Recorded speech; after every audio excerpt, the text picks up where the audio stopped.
Dear VinFast, നിങ്ങളിത് കേൾക്കുന്നുണ്ടെങ്കിൽ നിങ്ങളുടെ customer relations game നിങ്ങൾ അപ്പ് ചെയ്താലേ പറ്റുള്ളൂ. ആൾക്കാർക്ക് അപ്രോച്ച് ചെയ്യാൻ പറ്റുന്നില്ല നിങ്ങളെ. ടെസ്റ്റ് ഡ്രൈവിന് വേണ്ടി ചെന്നപ്പോൾ ഇമ്മീഡിയറ്റ് റെസ്പോൺസ്, അതിനെന്താ എടുത്തുകളെ. ഒരു വീഡിയോ എടുക്കണമെന്ന് പറഞ്ഞപ്പോഴത്തേക്ക് ഉടനെ ആറ്റിറ്റ്യൂഡ് മാറി. ചാനലിൻ്റെ ഫോട്ടോ എടുത്തിട്ട് പോകുന്നു, പെർമിഷൻ ചോദിക്കുന്നു. 8 ദിവസമായിട്ടും പെർമിഷൻ കിട്ടാതെ വരുന്നു. ടെസ്റ്റ് ഡ്രൈവ് വേണമെങ്കിൽ തരാം എന്ന് പറയുന്നു. നമ്മളൊരു ചെറിയ ചാനലായതുകൊണ്ടാണോ ഇങ്ങനെ ചെയ്യുന്നതെന്ന് എനിക്കൊരു സംശയം ഉള്ളിൽ തോന്നി. Hello, welcome to all things considered. ഇന്ന് ഒരു സ്ഥിരം റിവ്യൂ വീഡിയോ അല്ല. എനിക്ക് കഴിഞ്ഞ ദിവസം ഫേസ് ചെയ്ത ഒരു മോശം എക്സ്പീരിയൻസിനെ കുറിച്ച് ഷെയർ ചെയ്യാൻ വേണ്ടിയാണ് ഞാൻ ഇന്ന് വന്നിരിക്കുന്നത്. അപ്പോൾ അതിലേക്ക് കിടക്കാം. അതിനൊക്കെ മുമ്പായിട്ട് നമ്മുടെ കുഞ്ഞ് ചാനൽ 450 സബ്സ്ക്രൈബേഴ്സോളം ആറായി.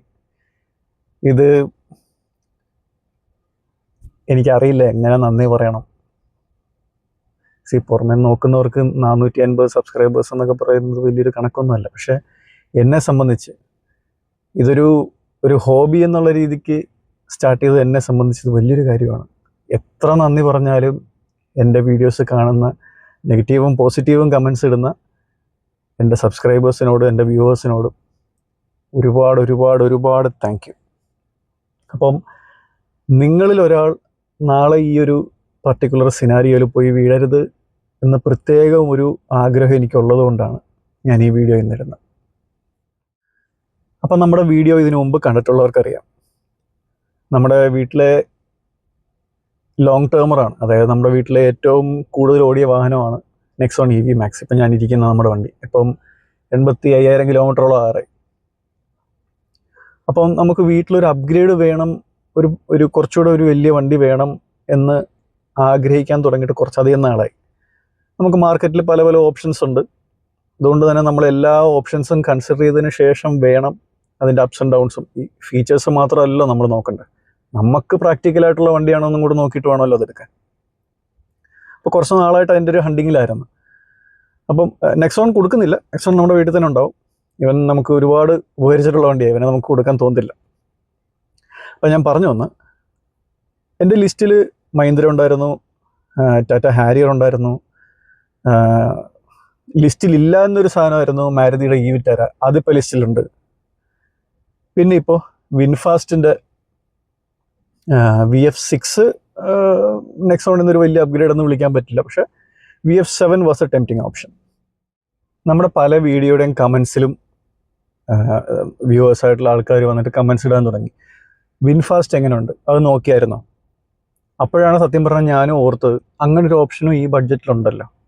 എന്നാൽ പിന്നെ അതിനെ കൂടെ ഒന്ന് കൺസിഡർ ചെയ്യാമെന്ന് വിചാരിച്ചിട്ട് ഞാൻ കഴിഞ്ഞ ബുധനാഴ്ച, ദാറ്റ് ഈസ് 24th, ഞാൻ വിൻഫാസ്റ്റ് കളമശ്ശേരി കോസ്റ്റ് ലൈൻ ഗരാജസ് ആണ്, നമ്മുടെ MGയുടെ അതേ ഡീലർ തന്നെയാണ്, കോസ്റ്റ് ലൈൻ ഗരാജസ് തന്നെയാണ് കൊച്ചിയിലെ വിൻഫാസ്റ്റിൻ്റെ ഡീലർ. അപ്പം ഞാനവിടെ പോയപ്പോൾ അവിടെ എന്നെ ഒരു അഡ്വൈസർ അറ്റൻഡ് ചെയ്തു. അഡ്വൈസറുടെ പേരൊന്നും ഞാൻ പറയുന്നില്ല, വെറുതെ നമ്മൾ അതിലേക്ക് ഞാൻ വരാം. അവിടെ ചെല്ലുന്നു. അപ്പം ഞാൻ പറഞ്ഞു, എനിക്ക് ഈ പറഞ്ഞ പോലെ ഒരു EV Max ഉണ്ട്. ഞാൻ ഇവനായിട്ടാണ് ചെന്നത് കേട്ടോ അന്ന്. അപ്പോൾ എനിക്കൊരു EV Max ഉണ്ട്, EV Maxൽ നിന്നൊരു അപ്ഗ്രേഡ് വേണം. അപ്പം ഞാൻ VF7 നോക്കുന്നുണ്ട്, എനിക്കൊരു ടെസ്റ്റ് ഡ്രൈവ് എടുത്താൽ കൊള്ളാം എന്ന് പറഞ്ഞു. അപ്പോൾ ഉടനെ തന്നെ ഇമ്മീഡിയറ്റ് റെസ്പോൺസ് എന്ന് പറഞ്ഞാൽ, അതിനെന്താ സാർ, നമുക്കിപ്പോൾ തന്നെ പോയി ടെസ്റ്റ് ഡ്രൈവ് എടുത്തുകളെ VF7ൻ്റെ. ഞാൻ പറഞ്ഞു, എനിക്ക് ടെസ്റ്റ് ഡ്രൈവ് മാത്രം പോരാ, നിങ്ങളുടെ 3 വണ്ടി ഉണ്ടല്ലോ, അപ്പോൾ 3 വണ്ടിയുടെയും ഒരു സെപ്പറേറ്റ് വീഡിയോ ആയിട്ട് എനിക്കൊരു യൂട്യൂബ് റിവ്യൂവും കൂടെ ചെയ്താൽ കൊള്ളാമെന്നൊരാഗ്രഹമുണ്ട്. അതിന് പെർമിഷനോ മറ്റോ വേണമെന്നുണ്ടെങ്കിൽ ആരോടാന്ന് വെച്ച് കഴിഞ്ഞാൽ ഞാൻ ചോദിക്കണമെങ്കിൽ ചോദിക്കാം, അതിൽ നിങ്ങളുടെ എൻ്റെ നിന്ന് ചെയ്യണമെന്നുണ്ടെങ്കിൽ അങ്ങനെ ചെയ്യാം എന്ന് പറഞ്ഞു. ഇമ്മീഡിയറ്റ്ലി ആളുടെ ഫേസ് മാറി. ആ റിവ്യൂ തരാമല്ലോ എന്ന് പറഞ്ഞൊരു ഫേസിൽ നിന്ന് പിന്നെ വേറൊരു ടൈപ്പിലേക്ക് പോയി. ഞാൻ വേറെ അതിൻ്റെ ഡീറ്റെയിൽസിലേക്കൊന്നും കിടക്കുന്നില്ല. പിന്നെ അദ്ദേഹം നേരെ ഓടി, ഞാൻ ഒന്ന് മാനേജറോട് ചോദിക്കട്ടെ എന്ന് പറഞ്ഞിട്ട്, എല്ലാ ഷോറൂമിലുള്ള പ്രൊസീജിയർ തന്നെ, അദ്ദേഹം മാനേജറുടെ അടുത്തേക്ക് പോയി.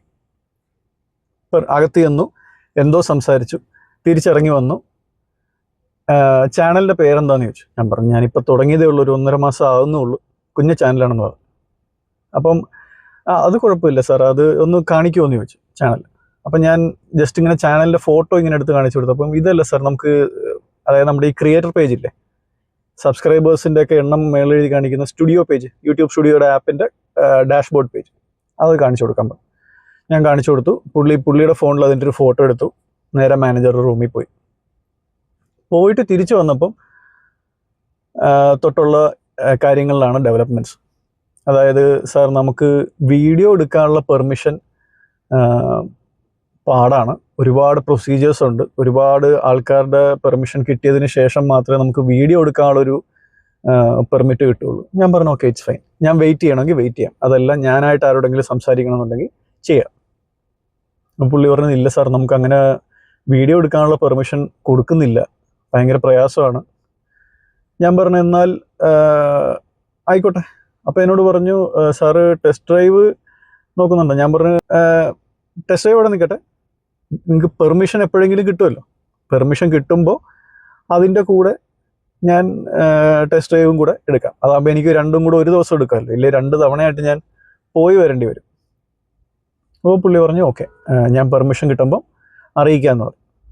അപ്പം 24-ാം തീയതി തൊട്ട്, ഇന്നിപ്പോൾ വീഡിയോ എടുക്കുന്നത് 4-ാം തീയതിയാണ്, തേഴ്സ്ഡേ ആണ്, അതായത് കൃത്യ 8-ാമത്തെ ദിവസമായിരുന്നു. എല്ലാ ദിവസവും ഞാൻ ഫോളോ അപ്പ് ചെയ്യുന്നുണ്ടായിരുന്നു. അതായത് എന്തായി, പെർമിഷൻ കിട്ടിയോ, ടെസ്റ്റ് ഡ്രൈവിനുള്ള അനുമതി കിട്ടിയോ, എല്ലാ ദിവസവും അതിൻ്റെയൊക്കെ ഞാൻ സ്ക്രീൻഷോട്ട്സ്, കാര്യങ്ങൾ, എൻ്റെ വോയിസ് റെക്കോർഡിംഗ് എല്ലാം ഞാൻ ഈ വീഡിയോയിൽ അറ്റാച്ച് ചെയ്ത് തരാം. എല്ലാ ദിവസവും ഞാൻ ചോദിക്കുന്നുണ്ടായിരുന്നു. മെസ്സേജുകൾ ഈ സീൻ സോൺ ചെയ്ത് വിടുക എന്ന് പറയില്ലേ, കണ്ടിട്ട് റിപ്ലൈ തരാതെ വിട്ടേക്കും. ഇപ്പോൾ ഒരു ദിവസം ഞാൻ വാട്സാപ്പിൽ വോയിസ് കോൾ ചെയ്തു, ഈ കഴിഞ്ഞ ദിവസം ഒരു 3 ദിവസം മുമ്പ്. വാട്സാപ്പിൽ വോയിസ് കോൾ ചെയ്തപ്പോഴത്തേക്ക് അഡ്വൈസർ, അദ്ദേഹത്തിന് വേറെ ന്യായങ്ങളായിരുന്നു. അതായത് ഇയർ എൻഡിങ് ആണ്, സ്റ്റോക്ക് ക്ലോഷർ എന്നൊക്കെ പറഞ്ഞു. ഞാൻ പറഞ്ഞു ഇയർ എൻഡിങ് കഴിഞ്ഞില്ലേ, മാർച്ചിലല്ലേ, പുള്ളിക്ക് വേറെ ന്യായമൊന്നും കിട്ടുന്നില്ല. അപ്പം ഞാൻ പുള്ളിയോട് അങ്ങോട്ട് ചോദിച്ചു, ഇനി പുള്ളിക്ക് പറയാനുള്ള ബുദ്ധിമുട്ടാണെന്നുണ്ടെങ്കിൽ ഞാൻ അങ്ങോട്ട് ചോദിച്ചു, നമ്മൾ ചെറിയ ചാനലായതുകൊണ്ടാണോ റിവ്യൂ എടുക്കാനുള്ള ഒരു പെർമിഷൻ തരാത്തതെന്ന് ചോദിച്ചു. പുള്ളി അതിന് മറുപടി ഒന്നും തന്നില്ല. അവിടെ എനിക്കൊരു സ്ട്രേഞ്ച്നെസ് ഫീൽ ചെയ്ത്. പുള്ളി ഒരു മറുപടി തന്നില്ല, ഒരു ചിരി മാത്രമേ ഉണ്ടായുള്ളൂ. അപ്പോൾ അതിനുശേഷം ഞാൻ പുള്ളിയോട് പറഞ്ഞു, ഞാൻ ആക്ച്വലി ഒരു പൊട്ടൻഷ്യൽ കസ്റ്റമർ തന്നെയാണ്. നെക്സോൺ EV ഇപ്പം ഓൾമോസ്റ്റ് 1 lakh ആകാറായി. ഒരു 4-5 മാസം കഴിയുമ്പോൾ 1 lakh കിലോമീറ്റർ ആവും. അപ്പോൾ എനിക്ക് എന്തായാലും വീട്ടിലൊരു വണ്ടി വേണമെന്ന് ഞങ്ങൾ വീട്ടിലെ ഫാമിലി മെമ്പേഴ്സ് എല്ലാവരും പ്ലാൻ ചെയ്തിരിക്കുന്നൊരു കാര്യമാണ്. അപ്പം ഇൻഫാസ്റ്റിൻ്റെ VF7 എന്ന് പറയുന്നൊരു നല്ലൊരു ഓപ്ഷനായിട്ട് കണ്ടുകൊണ്ട് തന്നെയാണ് ഞാൻ ആക്ച്വലി ഒരു പൊട്ടൻഷ്യൽ ബയർ തന്നെയാണ് എന്ന് പറഞ്ഞ് തന്നെയാണ് ഞാൻ അപ്രോച്ച് ചെയ്തത്. പുള്ളി ഒന്ന് കേൾക്കാനുള്ളൊരു മാനസികാവസ്ഥ പോലും കാണിക്കും. സാറേ, നമുക്ക് പെർമിഷൻ കിട്ടുന്നില്ല, ഇതാണ് ഒരു 100 ന്യായം പറഞ്ഞു. ഒരു പോയിന്റ് എത്തിയപ്പോൾ ഞാൻ പിന്നെ നമ്മൾ ഇനി സംസാരിച്ചാൽ വൃത്തിയിടാവും, അതുകൊണ്ട് ഞാൻ നിർത്തി. മിസ്റ്റർ എക്സ് എപ്പോഴാന്ന് വെച്ചാൽ പെർമിഷൻ കിട്ടുമ്പോൾ അറിയിച്ചാൽ മതി എന്ന് പറഞ്ഞ് ഞാൻ കോൾ വെച്ചു. ഞാൻ പിറ്റേ ദിവസം ഒരു ടെക്സ്റ്റ് അയച്ചു, വാട്സാപ്പിൽ ടെക്സ്റ്റ് അയച്ചു, എന്തായി, എനി അപ്ഡേറ്റ്സ്, പെർമിഷൻ കിട്ടിയോ എന്ന് ചോദിച്ച് മെസ്സേജ് അയച്ചു. മറുപടിയില്ല. ഇന്നലെ വൈകിട്ട് ഞാൻ ഒരു മെസ്സേജ് കൂടെ കൊടുത്തു, എനിക്ക് ഈ പ്ലാൻ ഡ്രോപ്പ് ചെയ്യണോ വേണ്ടയോ എന്ന് അറിയാൻ വേണ്ടിയിട്ടാണ്, നിങ്ങൾ എന്തെങ്കിലും ഒന്ന് പറയൂ, ഇല്ലെങ്കിൽ ഇല്ല എന്ന് തന്നെ ഓപ്പണായിട്ട് പറഞ്ഞു, നമുക്ക് വേറെ ഓപ്ഷൻസ് മാർക്കറ്റിലുണ്ട്. പുള്ളി ഔട്ട്റൈറ്റ് ആയിട്ട് പറഞ്ഞു, സാർ നമുക്ക് വീഡിയോ എടുക്കാനുള്ള പെർമിഷൻ ഇതുവരെ കിട്ടിയിട്ടില്ല, ടെസ്റ്റ് ഡ്രൈവ് വേണമെങ്കിൽ ഞാൻ അറേഞ്ച് ചെയ്ത് തരാം, ആർക്ക് വേണമെങ്കിൽ. നിങ്ങളൊരു വാഹനം വിൽക്കാനിട്ടിരിക്കുന്നതാണ്, അവിടെ വരുന്നത് ആരാണെങ്കിലും നിങ്ങൾ ടെസ്റ്റ് ഡ്രൈവ് തരാൻ ബാധ്യസ്ഥരാണ്, നിങ്ങളുടെ ഔദാര്യമൊന്നുമല്ല. സാറിന് വേണമെങ്കിൽ ടെസ്റ്റ് ഡ്രൈവ് തരാം. അപ്പം ഞാൻ തിരിച്ചൊരു വോയിസ് നോട്ടായിട്ട് തന്നെ അയച്ചു. തുടക്കത്തിൽ ഇതാണ് അനുഭവം എന്നുണ്ടെങ്കിൽ ഞാൻ വാഹനം എടുത്തു കഴിഞ്ഞുള്ള കാര്യം എനിക്ക് ആലോചിക്കാൻ കൂടെ വയ്യ, അതുകൊണ്ട് ഞാൻ ഈ പ്ലാൻ ഡ്രോപ്പ് ചെയ്യുകയാണ്. അതിനുശേഷം മൂപ്പര് രാവിലെ എന്തോ മെസ്സേജ് അയച്ചിട്ടുണ്ടായിരുന്നു, അത് പുള്ളി തന്നെ ഡിലീറ്റ് ചെയ്ത് കളഞ്ഞു, അതിലേക്കൊന്നും പോകുന്നില്ല. അപ്പം ഇതിൽ നിന്ന് അസംഷൻസ് ആണ് കേട്ടോ, അവരങ്ങനെ എക്സ്പ്ലിസിറ്റ് ആയിട്ട് പറഞ്ഞു എന്ന് ഞാൻ പറയുന്നില്ല. ടെസ്റ്റ് ഡ്രൈവിന് വേണ്ടി ചെന്നപ്പോൾ ഇമ്മീഡിയറ്റ് റെസ്പോൺസ്, അതിനെന്താ എടുത്തു കളയാം. ഒരു വീഡിയോ എടുക്കണമെന്ന് പറഞ്ഞപ്പോഴത്തേക്ക് ഉടനെ ആറ്റിറ്റ്യൂഡ് മാറി, ചാനലിൻ്റെ ഫോട്ടോ എടുത്തിട്ട് പോകുന്നു, പെർമിഷൻ ചോദിക്കുന്നു, 8 ദിവസമായിട്ടും പെർമിഷൻ കിട്ടാതെ വരുന്നു, ടെസ്റ്റ് ഡ്രൈവ് വേണമെങ്കിൽ തരാം എന്ന് പറയുന്നു. നമ്മളൊരു ചെറിയ ചാനലായതുകൊണ്ടാണോ ഇങ്ങനെ ചെയ്യുന്നതെന്ന് എനിക്കൊരു സംശയം. ഉള്ളിൽ തോന്നി. അത് നിങ്ങളോട് പറയണമെന്ന് എനിക്കും ഫീൽ ചെയ്തു. 2, ഇതെനിക്ക് എൻ്റെ ഉള്ളിൽ തോന്നിയ വെറും ഒരു തോന്നലാണോ അതോ ഇത് വേറെ ആൾക്കാർക്ക് ഫീൽ ചെയ്തിട്ടുണ്ടോ, അവർക്ക് ഈ എക്സ്പീരിയൻസ് അനുഭവിച്ചിട്ടുണ്ടോ എന്നൊരു ക്ലാരിഫിക്കേഷൻ വേണ്ടി ഞാൻ ചുമ്മാ വിൻഫാസ്റ്റിൻ്റെ ഗൂഗിൾ മാപ്സിലെ റിവ്യൂ സെക്ഷനില്ലേ അതിൽ കയറി നോക്കി. അതിൽ വണ്ടി ഡെലിവറി എടുത്തവരുടെയും റിവ്യൂ എടുക്കാൻ പോയവരുടെയൊക്കെ അനുഭവങ്ങൾ അവർ റൈറ്റിങ്ങിൽ കൊടുത്തിട്ടുണ്ട്. അത് ഞാൻ ഈ വീഡിയോയിൽ ആഡ് ചെയ്യാം. എനിക്ക് കോസ്റ്റ് ലൈൻ ഗരാജസിന് അഗൈൻസ്റ്റ് ഒന്നും പറയാനില്ല. കാരണം ഞാൻ അവിടെ പഴയ MG ഹെക്ടർ ഉണ്ടായിരുന്നപ്പോൾ തൊട്ട് ഇപ്പോഴും നമുക്ക് MG കോമറ്റ് ഉണ്ട്. അവരുടെ സർവീസ് സെയിൽസ് ഒക്കെ വളരെ ഇഷ്ടപ്പെടുന്ന ഒരാളാണ് ഞാൻ. അവരുടെ ഒരു എല്ലാ തരത്തിലുള്ള ഒരു ആറ്റിറ്റ്യൂഡും വല്ലാണ്ട് ഇഷ്ടപ്പെടുന്ന ആരാധിക്കുന്ന ഒരാളാണ് ഞാൻ. പലരോടും ഞാൻ പറയാറുണ്ട്, MGയുടെ ഒരു ഡീലർഷിപ്പിൽ അവരുടെ ഒരു പെരുമാറ്റം കണ്ട് പഠിക്കാൻ പറയണം ചിലർ. അവരുടെ സൈഡിൽ നിന്ന് ഒരു കുഴപ്പമാണെന്ന് എനിക്ക് തോന്നുന്നില്ല. എനിക്ക് തോന്നുന്നത് വിൻഫാസ്റ്റിൽ ഇപ്പോൾ നിൽക്കുന്ന സ്റ്റാഫിൻ്റെ പ്രോബ്ലം ആണെന്നാണ് എനിക്ക് ഫീൽ ചെയ്യുന്നത്. എന്ത് തന്നെയാണെന്ന് പറഞ്ഞാലും ഞാൻ വിൻഫാസ്റ്റിൻ്റെ ഷോറൂമിൽ ചെന്നപ്പോൾ ഫേസ് ചെയ്ത ഒരു ബാഡ് എക്സ്പീരിയൻസ്, അതൊരു ഇന്ത്യയിലെ ഒരു പുതിയ ബ്രാൻഡ് എന്ന് തന്നെ വേണ്ട, നമ്മുടെ മാർക്കറ്റിൽ ഒരു വാഹനം വിൽക്കാൻ ഇട്ടിരിക്കുന്ന ഒരു ബ്രാൻഡും അങ്ങനെ ചെയ്തുകൂടാ എന്ന് വിശ്വസിക്കുന്ന ഒരാളാണ് ഞാൻ. അവരുടെ ഷോറൂമിലേക്ക് ആര് വാക്കിൻ ചെയ്താലും they are all potential customers. നമ്മൾ മറ്റേ ഇങ്ങനെ റെഡ് കാർപ്പറ്റ് സ്പീക്കറിനൊന്നും എക്സ്പെക്റ്റ് ചെയ്യുന്നില്ല. അറ്റ്ലീസ്റ്റ് നമുക്ക് ബെയർ മിനിമം എക്സ്പെക്റ്റ് ചെയ്യാമല്ലോ, അതവർ തരുന്നില്ല. അപ്പോൾ ഞാനിത് എടുത്തു പറയാനുള്ള കാരണം, ഞാൻ മഹീന്ദ്രയുടെ ഡീലർഷിപ്പ് വയലാറ്റിലല്ല, ഓട്ടോബാൻ മഹീന്ദ്ര, അവിടെയാണ് ഞാൻ റിവ്യൂ എടുക്കാനും ടെസ്റ്റ് ഡ്രൈവ് എടുക്കാനും പോയത്. അവിടെ എന്നെ ഡീൽ ചെയ്ത എൻ്റെ advisor Laxon he has been an absolute gentleman. ഞാൻ അവിടെ ലക്സനെ വിളിക്കുന്നു. ഞാൻ പറഞ്ഞു, ഞാൻ ഇത്രാം തീയതി രാവിലെ 11 മണിക്ക് അവിടെ ഉണ്ടാവും. അപ്പോൾ ലക്സൺ പറയുന്നു, ഞാനും അവിടെ തന്നെ ഉണ്ടാവും സാർ ധൈര്യമായിട്ട് പോയി. അവിടുത്തെ വീഡിയോ എടുക്കാൻ ചെന്നതിന് ശേഷം എനിക്ക് ഒരു തരത്തിലുള്ള ഒരു ഇൻ്റർവെൻഷനോ, അതായത് ഇങ്ങനെയൊന്നും പറയരുതെന്നോ, ഇല്ലെങ്കിൽ ഈ വീഡിയോ എടുത്തതിന് ശേഷം ഈ വീഡിയോ ഞങ്ങളെ കാണിക്കാണ്ട് അപ്ലോഡ് ചെയ്യാൻ പാടില്ലെന്നോ, നെഗറ്റീവ് പറയാൻ പാടില്ലെന്നോ, അങ്ങനെ ഒരു തരത്തിലുള്ള ഒരു നിബന്ധനകളും വെക്കാതെയാണ് അവർ നിന്ന്. അവരത്രയും അക്കോമഡേറ്റിംഗ് ആയിട്ട് എത്രത്തോളം നമുക്കൊരു സൗകര്യം ഉണ്ടാക്കി തരാമോ അത്രത്തോളം ഒരു സൗകര്യം ഉണ്ടാക്കി തന്നു. ഞാൻ ആരുമല്ല, അവരുടെ മുമ്പിൽ ആരുടെയും മുമ്പിൽ ആരുമല്ല. ഒരു വളരെ ചെറിയൊരു യൂട്യൂബ് ചാനലാണ് നമ്മുടെ. അവരുടെ മുമ്പിൽ എനിക്ക് അത്രയും പരിഗണന തരേണ്ട ഒരു കാര്യവും മഹീന്ദ്രക്കാർക്കില്ല. സെയിം തന്നെ ടാറ്റയിലും. ടാറ്റ.EV സ്റ്റോർ, ലെക്സോൺ ടാറ്റയുടെ എടപ്പള്ളിയിലെ ഇലക്ട്രിക് ഓൺലി എക്സ്ക്ലൂസീവ് ഷോറൂമിലാണ് ഞാൻ പോയി ടെസ്റ്റ് ഡ്രൈവ് ചെയ്തു വീഡിയോ എടുത്തത്. അവിടെയും ഈ പറഞ്ഞ പോലെ തന്നെ ഞാൻ ചെല്ലുന്ന വിവരം വിളിച്ച് പറഞ്ഞിട്ട് പോലുമില്ല. ചെല്ലുന്നു, നിതിൻ എന്നാണ് എന്നെ അറ്റൻഡ് ചെയ്ത ആളുടെ പേര്. നിതിനെ ചെല്ലുന്നു, നിതിനെ കാണുന്നു, കാര്യം പറയുന്നു. നിതിനുടനെ തന്നെ മാനേജരോട് പോയി പറയുന്നു, സാർ വീഡിയോ എടുക്കാനുള്ള പെർമിഷൻ വേണം. മാനേജരോട് ഉടനെ തന്നെ അവിടുത്തെ ഈ പബ്ലിക് റിലേഷൻസ് ഡീൽ ചെയ്യുന്ന അവരുടെ ഈ സോഷ്യൽ ഹാൻഡിലൊക്കെ ഡീൽ ചെയ്യുന്ന ഒരാളെ വിളിക്കുന്നു. അദ്ദേഹത്തിൻ്റെ ഓൺ ഫോൺ എൻ്റെ കയ്യിൽ കൊണ്ട് തരുന്നു. ഞാൻ അദ്ദേഹമായിട്ട് സംസാരിക്കുന്നു. ഇന്നതാണ് എൻ്റെ റിക്വയർമെൻറ്റ്സ് എന്ന് പറയുന്നു. സാർ, നമ്മുടെ ടെസ്റ്റ് ഡ്രൈവ് വെഹിക്കിൾ എവിടെയോ ടെസ്റ്റ് ഡ്രൈവിന് പോയിരിക്കുകയാണ്. അത് വന്നതിന് ശേഷം കുറച്ച് നേരം ഒന്ന് ചാർജ് ചെയ്തതിന് ശേഷം മാത്രമേ തരാൻ പറ്റുള്ളൂ. ഇല്ലെങ്കിൽ നമുക്ക്, ഞാൻ പറഞ്ഞു, എനിക്ക് കുറച്ച് ദൂരം ഓടിച്ചാൽ മതി. ഇല്ല സാർ, എന്നാലും നമുക്കൊന്ന് ചാർജ് ചെയ്തിട്ട് ഞാൻ തരാം, വേറെ പ്രശ്നങ്ങളൊന്നുമില്ല. അദ്ദേഹത്തിന് തിരിച്ച് ഫോൺ കൊടുത്തു എന്ന് പറയുന്നു. ഞാൻ തിരിച്ച് ഫോൺ കൊടുക്കുന്നു. അവിടുന്ന് എനിക്ക് ഒരു തരത്തിലുള്ള ഡിസ്ട്രാക്ഷൻസും ഒരു ഡിസ്റ്റർബൻസസും ഒരു നിബന്ധനകളും ടാറ്റയും വെച്ചിട്ടില്ല. അതുപോലെ തന്നെ എൻ്റെ ലിസ്റ്റിലേ ഇല്ലാഞ്ഞൊരു വാഹനമാണ് മാരുതിയുടെ EV ടാര. അപ്പം അതിൻ്റെ ടെസ്റ്റ് ഡ്രൈവ് ഞാൻ എടുക്കാൻ പോയത് പത്തടിപ്പാലത്തെ സായ് സർവീസിൽ നെക്സൈലാണ്. അവിടെ എൻ്റെ അഡ്വൈസർ റിഫിനായിരുന്നു. ഞാൻ റിഫിനെ മുൻകൂട്ടി വിളിച്ചിരുന്നു. ഞാൻ ഈ കഴിഞ്ഞ സൺഡേ, അതായത് 31 ഞാൻ വരും, റിഫിൻ ഉണ്ടാവുമെന്ന് കൺഫേം ചെയ്തു. ഉണ്ടാവുമെന്ന് പറഞ്ഞു. ചെന്നു. സൺഡേ ആയിട്ട് പോലും അവിടുത്തെ ടെക്നീഷ്യന്മാർ, സ്റ്റാഫുകൾ, ടെസ്റ്റ് ഡ്രൈവ് വണ്ടി എല്ലാം പെർഫെക്റ്റ്ലി അലൈൻഡായിരുന്നു.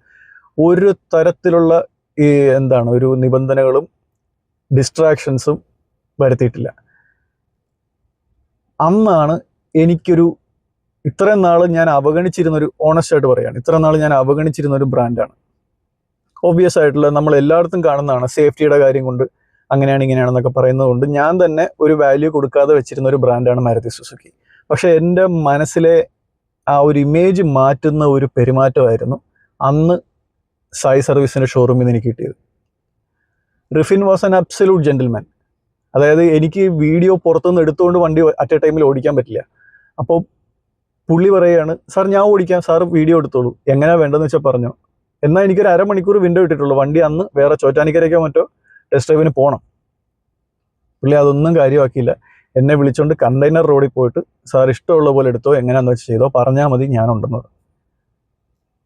എന്നെ അദ്ദേഹത്തിന് അറിയില്ല എന്നെ. നമ്മുടെ യൂട്യൂബ് ചാനൽ ചെറുതാണെന്ന് നമ്മൾ കേട്ടിട്ട് പോലുമില്ല നമ്മുടെ യൂട്യൂബ് ചാനലിനെ കുറിച്ച്. അപ്പം അത്രയും ഒരു പരിഗണന തന്നത് നമ്മൾ വലിയ ആളായതുകൊണ്ടല്ല, നമ്മൾ അവരുടെ ഒരു പൊട്ടൻഷ്യൽ കസ്റ്റമർ ആണെന്നുള്ളൊരു ചിന്തയിലാണ്. അതിനും അപ്പുറം നമ്മുടെ ഈ വീഡിയോ ചിലപ്പോൾ ഒരു 10 പേര് ആക്ച്വലി കൺസിഡർ ചെയ്യും. ഈ 450ഓളം വരുന്നതിനകത്ത് ഒരു 10 പേര് ചിലപ്പോൾ ആക്ച്വലി കൺസിഡർ ചെയ്യും. ആ 10 പേരിൽ ചിലപ്പോൾ അവരൊരു 5 പേരോട് ഇടത് ഇങ്ങനൊരു വണ്ടി ഉണ്ട് കേട്ടോ, കൊള്ളാം മാരുതിയുടെ എന്ന് പറഞ്ഞാൽ അവർക്ക് അത്രത്തോളം പിന്നെ ഒരു സെയിലാണ്. അപ്പം ഞാൻ സായി സർവീസിൽ ചെന്നപ്പോൾ തന്നെ റിഫിനോട് പറഞ്ഞിരുന്നു, റിഫിനെ നമ്മുടെ അത്ര വലിയ ചാനലൊന്നും അല്ല.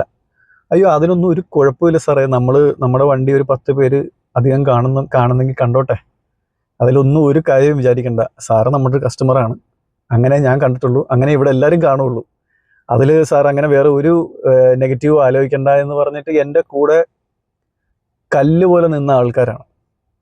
അവിടെ തന്നെ സന്ദീപ് എന്ന് പറഞ്ഞ വേറൊരാളും ഉണ്ടായിരുന്നു. റിഫിനാണ് എന്നെ അറ്റൻഡ് ചെയ്തത്, അതുകൊണ്ടാണ് ഞാൻ റിഫിൻ്റെ എടുത്ത് പറഞ്ഞത്. ഇവരെ ഒന്നും എൻ്റെ ജീവിതത്തിൽ ഞാൻ ഇതിനു മുമ്പ് കണ്ടിട്ടില്ല, ഇവർക്ക് വേണ്ടി ഞാൻ 1 രൂപയുടെ സാധനം ചെയ്തു കൊടുത്തിട്ടില്ല. ഇതെല്ലാം നമ്മുടെ ലൈഫിൽ ചില കാര്യങ്ങൾ നമ്മളെ പഠിപ്പിച്ചു തരും, നമ്മൾ എക്സ്പീരിയൻസ് കൊണ്ട് നമ്മളെ പഠിപ്പിച്ചു തരും. നമ്മളെ മനസ്സിൽ വിചാരിച്ച് വെച്ചിരിക്കുന്നതല്ല ചിലത് എന്ന് നമ്മളെ കാണിച്ചു തരും. എനിക്കതൊരു വേക്കപ്പ് കോളായിരുന്നു. കാരണം എന്തുകൊണ്ടാണ് ആൾക്കാർ മാരുതി സുസുക്കിയിലേക്ക് ഓടി ചെല്ലുന്നത് എന്നുള്ളത് എനിക്ക് മനസ്സിലാക്കി തന്നു ആ എക്സ്പീരിയൻസിൽ കൂടെ. ഇതുപോലെ തന്നെ നമ്മുടെ യമഹയുടെ EC06ൻ്റെ വീഡിയോ എടുക്കാൻ പോയി. അവിടെ നിവാസ് എന്ന് പറയുന്ന ഷോറൂമിൻ്റെ മാനേജർ, അദ്ദേഹമാണെങ്കിലും ഞാൻ വീഡിയോ എടുക്കാൻ പെർമിഷൻ ചോദിച്ചപ്പോഴത്തേക്ക് ഞാൻ മുൻകൂട്ടി പറയാതെ തന്നെയാണ് പോയത്. താങ്കൾ എടുത്തോളൂ, ഒരു പ്രശ്നമില്ല, എടുത്തതിന് ശേഷം വീഡിയോ അപ്ലോഡ് ആകുമ്പോൾ ലിങ്ക് ഒന്ന് അയച്ചു തന്നാൽ മതി. ഞാൻ പറഞ്ഞു വന്നത്, ടാറ്റയ്ക്ക്, മഹീന്ദ്രയ്ക്ക്, മാരുതി സുസുക്കിക്ക്, യമഹയ്ക്ക്, ഇവർക്ക് എല്ലാവർക്കും ആകാൻ പറ്റുമെന്നുണ്ടെങ്കിൽ വിൻഫാസ്റ്റിനും പറ്റേണ്ടതാണ്. പക്ഷെ ഞാൻ അവിടെ ചെന്ന മെയ് 24-ാം തീയതി തൊട്ട് ഇന്ന് വരെ ഒരു നല്ല റെസ്പോൺസ് അല്ല എനിക്ക് തന്നിട്ടുള്ളത്. അപ്പം എനിക്ക് വിൻഫാസ്റ്റിനോട് പറയാനുള്ളത്, I have nothing against cost line garages. എനിക്ക് കോസ്റ്റ് ലൈനിലെ സർവീസ് ആണെങ്കിലും അവിടുത്തെ ആറ്റിറ്റ്യൂഡ് ആണെങ്കിലും ഒറ്റത്തവണ പോലും എനിക്ക് അവരുടെ ഭാഗത്തു നിന്നൊരു ദുരനുഭവം ഉണ്ടായിട്ടില്ല. പണ്ട് MG ഹെക്ടർ നമ്മൾ യൂസ് ചെയ്തിരുന്ന ഒരു കാലഘട്ടം തൊട്ട് ഒരു ശല്യം ഉണ്ടായിട്ടില്ല. പക്ഷേ ഈ കോസ്റ്റ് ലൈൻ വിൻഫാസ്റ്റിൻ്റെ ഒരു പെരുമാറ്റം ഇങ്ങനെയാണെന്നുണ്ടെങ്കിൽ ഐ എം വെരി സോറി, എനിക്ക് തോന്നുന്നില്ല നിങ്ങളുടെ ആ ഒരു പഴയ ഇമേജ് കീപ്പ് ചെയ്ത് മുമ്പോട്ട് കൊണ്ടുപോകാൻ പറ്റുമെന്ന്. അപ്പോൾ എനിക്ക് കൺക്ലൂഡ് ചെയ്യാണ്. അപ്പോൾ എനിക്ക് വിൻഫാസ്റ്റിനോട് പറയാനുള്ളത്, ഡിയർ വിൻഫാസ്റ്റ്, നിങ്ങൾ വലിയൊരു കോൺഗ്ലോമറേറ്റ് ആണ്, വലിയൊരു കമ്പനിയാണ്, എനിക്കതിലൊന്നും ഒരു ഡൗട്ടും ഇല്ല. ഞാൻ നിങ്ങളുടെ മുമ്പിൽ ആരുമല്ല. പക്ഷേ ഒരു പൊട്ടൻഷ്യൽ കസ്റ്റമർ ആയിരുന്നു ഞാൻ. നിങ്ങളുടെ അവിടുന്ന് എനിക്ക് കിട്ടിയ ഒരു എക്സ്പീരിയൻസ്, അവിടുത്തെ സ്റ്റാഫിൽ നിന്ന് നേരിട്ട ഒരു എക്സ്പീരിയൻസ് എല്ലാം തുടക്കത്തിൽ തന്നെ നമ്മുടെ ഇപ്പോഴത്തെ എല്ലാവരും പറയുന്ന റെഡ് ഫ്ലാഗ് ആയിരുന്നു. അപ്പം എടുത്തതിന് ശേഷം പിന്നെ എടുത്തു പോയല്ലോ എന്ന് ഓർത്ത് സങ്കടപ്പെടുന്നതിനേക്കാൾ നല്ലത് എനിക്ക് ഈ ഒരു മുൻകൂട്ടി ഒരു ഇമേജ് കിട്ടിയത് നന്നായി എന്നാണ് ഇപ്പം ഞാൻ വിചാരിക്കുന്നത്. So dear VinFast, if you are seeing this, please നിങ്ങളുടെ കസ്റ്റമർ റിലേഷൻസ് ഒന്ന് മെച്ചപ്പെടുത്തണം. കാരണം വരുന്ന ആൾക്കാർ വണ്ടിയിലേക്ക് കയറുന്നതിന് മുമ്പ് തന്നെ ഇറങ്ങിപ്പോകുന്നുണ്ട്. ആൾക്കാർക്ക് അപ്രോച്ച് ചെയ്യാൻ പറ്റുന്നില്ല, നിങ്ങളെ ടെസ്റ്റ് ഡ്രൈവ് പ്രോപ്പറായിട്ട് കിട്ടുന്നില്ല. 28-29 ലക്ഷം രൂപ കൊടുത്ത് മേടിക്കുന്ന വണ്ടി ഡെലിവറി എടുക്കുമ്പോൾ ഒരു നല്ല പ്രോപ്പർ ഡെലിവറി ടൈം നിങ്ങൾക്ക് കൊടുക്കാൻ പറ്റുന്നില്ല. അത് അഡ്ജോയിൻ ചെയ്ത് കളിച്ചുകൊണ്ടിരിക്കുകയാണ്. അങ്ങനെ പല പ്രശ്നങ്ങൾ നിൽക്കുന്നുണ്ട്. ഒരു പുതിയ ബ്രാൻഡിനെ സംബന്ധിച്ച് ആദ്യം ഒരു ഫൗണ്ടേഷൻ ഇടേണ്ട സമയത്ത് ഇതുപോലത്തെ പ്രോബ്ലംസ് വന്നു കഴിഞ്ഞാൽ നിങ്ങളുടെ സെയിൽസിനെയും നിങ്ങളുടെ ഇമേജിനെയും അത് കാര്യമായിട്ട് ബാധിക്കും. എസ്പെഷ്യലി ഇന്ത്യ പോലത്തെ ഒരു പ്രൈസ് സെൻസിറ്റീവ് ആയിട്ടുള്ളൊരു മാർക്കറ്റിൽ. ഒരു വീഡിയോ ചെയ്യുന്നതുകൊണ്ട് ആരെയും മോശക്കാരാക്കി ചിത്രീകരിക്കണമെന്നുള്ളൊരു ഇൻറ്റൻഷൻ എനിക്കില്ല, ആരെയും ഡീഗ്രേഡ് ചെയ്യണമെന്നുള്ളൊരു ഇൻറ്റൻഷൻ എനിക്കില്ല. എനിക്ക് അനുഭവിച്ച ഒരു മോശം എക്സ്പീരിയൻസ്, അത് ഞാൻ കമ്പനിയെ തന്നെ ആദ്യം ധരിപ്പിച്ചു. ഇങ്ങനെ തുടക്കത്തിൽ ഇങ്ങനെയാണെങ്കിൽ ഞാൻ വണ്ടി വാങ്ങിച്ചതിന് ശേഷം എങ്ങനെ ആയിരിക്കും എന്നുള്ള കാര്യം ഞാൻ അറിയിച്ചു. ഇത്രയും ദിവസമായിട്ട് ഒരു ടെസ്റ്റ് ഡ്രൈവിനോ ഒരു വീഡിയോ എടുക്കാനുള്ള ഒരു പെർമിഷൻ, ഇത്രയും നൂലാമാല എന്തിനാണെന്നറിയില്ല, ഇത്രയും പെർമിഷൻസിൻ്റെ ഒരു ഡിലേ എന്തുകൊണ്ട് വരുന്നു എന്നുള്ളത് ഞാൻ അവരെ തന്നെ അവരുടെ ശ്രദ്ധയിൽ ആദ്യം എത്തിച്ചു. അവർ ലീസ്റ്റ് ബോധേഡ് ആണെന്ന് തോന്നിയത് കൊണ്ട് ഈ വീഡിയോ ചെയ്യുന്നതാണ്. ഇത് ഒരു അവയർനെസ് ആയിട്ട് കരുതിയാൽ മതി. ബാക്കി വണ്ടി എടുക്കാനായിട്ട് ചെല്ലാൻ ആഗ്രഹിക്കുന്നവരോട് ഒരു ആസ്ട്രസ്ക് ഇട്ട് ഞാൻ ഒരു വീഡിയോ പറയുന്നതായിട്ട് കൺസിഡർ ചെയ്താൽ മതി. മറ്റൊരു കാര്യം, വിൻഫാസ്റ്റിൽ ഇപ്പം വർക്ക് ചെയ്യുന്നവർക്ക് മേ ബി അവരതിൻ്റെ ഉള്ളിൽ നിൽക്കുന്നതുകൊണ്ട് അവർക്ക് അവരുടെ പോരായ്മകൾ മനസ്സിലായി എന്ന് വരില്ല. ഞാനൊരു തേർഡ് പേഴ്സണാണ്. ഞാൻ പുറത്തുനിന്ന് നോക്കുമ്പോഴത്തേക്ക് അവരിൽ എന്താണ് പോരായ്മയെന്ന് മനസ്സിലായത് കൊണ്ട് അവരെ തന്നെ ധരിപ്പിച്ചിട്ട് പ്രത്യേകിച്ച് മാറ്റമൊന്നും സംഭവിക്കാത്തതുകൊണ്ടാണ് ഞാനിങ്ങനെ ഒരു ഓപ്പൺ പ്ലാറ്റ്ഫോമിൽ ഇടുന്നത്. അതുകൊണ്ട് നിങ്ങളിത് കേൾക്കുന്നുണ്ടെങ്കിൽ നിങ്ങളുടെ കസ്റ്റമർ റിലേഷൻസ് ഗെയിം നിങ്ങൾ അപ്പ് ചെയ്താലേ പറ്റുള്ളൂ. കാരണം നിങ്ങളൊരു പുതിയ ബ്രാൻഡാണ്. പ്രത്യേകിച്ച് ഇന്ത്യ പോലൊരു പ്രൈസ് സെൻസിറ്റീവ് മാർക്കറ്റിൽ നല്ലൊരു കസ്റ്റമർ റിലേഷൻ ഉണ്ടാക്കിയെടുത്തില്ലെന്നുണ്ടെങ്കിൽ എത്രത്തോളം അത് കമ്പനിയുടെ സെയിൽസിനെയും ഇമേജിനെയും ബാധിക്കുമെന്നുള്ളത് എന്നെക്കാൾ കൂടുതൽ നിങ്ങൾക്ക് അറിഞ്ഞിരിക്കണം. കാരണം നിങ്ങളാണ് വണ്ടി വിൽക്കാനിരിക്കുന്നത്. അപ്പം ഞാൻ ഈ പറഞ്ഞത് ഒരു പോസിറ്റീവ് ഫീഡ്ബാക്ക് ആയിട്ട് തന്നെ നിങ്ങൾ എടുക്കും എന്ന് വിശ്വസിച്ചുകൊണ്ട് ഇന്നത്തെ വീഡിയോ ഞാനിവിടെ എൻഡ് ചെയ്യുകയാണ്. Thank you so much for watching. എനിക്കറിയാം നമ്മുടെ എപ്പോഴും ഉള്ളൊരു രീതിയല്ല, ശൈലിയല്ല, പക്ഷേ ഇത് 10 പേർ അറിയണം എന്ന് എനിക്ക് ഫീൽ ചെയ്തു. അപ്പോൾ thank you so much for watching. 450 സബ്സ്ക്രൈബേഴ്സാണ് നമ്മുടെ ചാനലിപ്പോൾ. ഒരു 30 ദിവസം മുമ്പ് നമ്മൾ 100 സബ്സ്ക്രൈബേഴ്സിലായിരുന്നു. അതിൽ നിന്ന് ഇത്രയും മുമ്പിലേക്ക് വരാൻ കഴിഞ്ഞതിൽ ഒരുപാട് ഒരുപാട് ഒരുപാട് സന്തോഷം. നമ്മുടെ ചാനൽ സബ്സ്ക്രൈബ് ചെയ്ത each and every single person, they mean the world to me, genuinely. Thank you. We'll see you in the next one.